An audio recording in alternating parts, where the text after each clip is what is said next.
Seanca konstituive e filluar më 15 prill po vazhdon tashmë më shumë se një muaj, pasi deputetët e Kuvendit të Kosovës po dështojnë në konstituimin e Kuvendit. Edhe sot për herë të 24 të radhazi me mosngritje dore, ata po kundërshtojnë ta votojnë komisionin për votim të fshehtë. Këto dështime të vazhdueshme po ndodhin pavarësisht thirrjeve të përsëritura nga shoqëria civile në Kosovë dhe faktorit ndërkombëtar, që i bëjnë apel vendit të krijojë sa më shpejt institucionet e reja.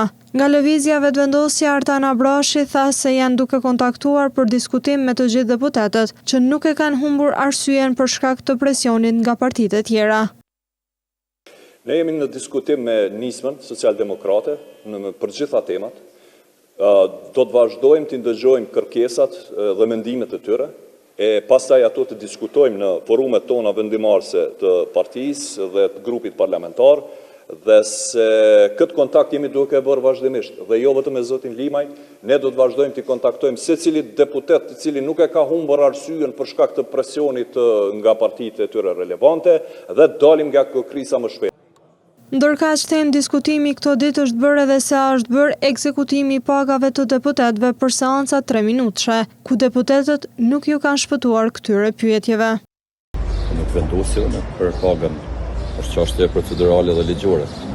Do të thonë, mund duket kështu pyetja atraktive, po nuk është me kontestin edhe me zgjidhjen e këtij problemi. Për një 1500 euro. Dhe deputetëve pa komisione, pa çfarë rritet pak.